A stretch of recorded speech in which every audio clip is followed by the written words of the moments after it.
POCSO வழக்கில் கைதான மத போதகர் ஜான் ஜெபராஜை காவலில் எடுத்து விசாரிக்க போலீசார் முடிவு செய்துள்ளனர். கோவையில் 2 சிறுமிகளுக்கு பாலியல் தொந்தரவு அளித்த புகாரில் கைது செய்யப்பட்ட ஜான் ஜெபராஜ் மூணாறில் வைத்து தனிப்படை போலீசாரால் கைது செய்யப்பட்டார். இந்நிலையில் நீதிமன்றத்தில் ஆஜர்படுத்தப்பட்ட அவர் வருகிற 25ஆம் தேதி வரை விசாரணைக்காக நீதிமன்ற காவலில் வைக்க போலீசார் முடிவு செய்துள்ளனர். இது தொடர்பான கூடுதல் தகவல்களை தருவதற்காக நமது செய்தியாளர் ஞானசேகரன் இணைப்பில் இருக்கிறார். ஞானசேகரன் வணக்கம், உங்க விரிவான தகவல்களை சொல்லுங்க. வணக்கம் ராதிகா. கோவையில் 2 சிறுமிகளுக்கு பாலியல் தொல்லை கொடுத்த வழக்கில் கைதான மத போதகரை காவலில் எடுத்து விசாரிக்க காவல்துறையினர் முடிவு செய்துள்ளனர்.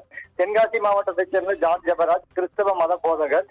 இவர் கோவை GN மில்ஸ் பகுதியில் வசித்து வந்தார். இந்நிலையில் கடந்த ஆண்டு மே மாதம் 21ஆம் தேதி தனது வீட்டில் நடந்த விருந்து நிகழ்ச்சியில் வந்த 14 வயது மற்றும் 17 வயது சிறுமிகளுக்கு அவர் பாலியல் தொல்லை கொடுத்ததாக கூறப்படுகிறது.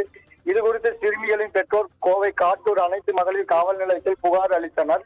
அதன் பேரில் மத போதகர் ஜான் ஜெபராஜ் மீது போலீசார் போக்சோ சட்டத்தின் கீழ் வழக்கு பதிவு செய்தனர்.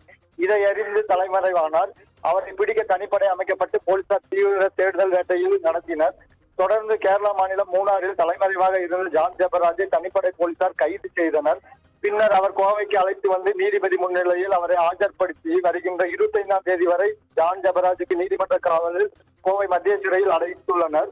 இதற்கிடையே அவரை போலீசார் காவலில் எடுத்து விசாரணை நடத்த திட்டமிட்டுள்ளனர். இதற்காக விரைவில் நீதிமன்றத்தில் மனு தாக்கல் செய்ய காவல்துறையினர் முடிவு செய்துள்ளனர். ராதிகா, உங்க தகவல்களுக்கு நன்றி ஞானசேகரன்.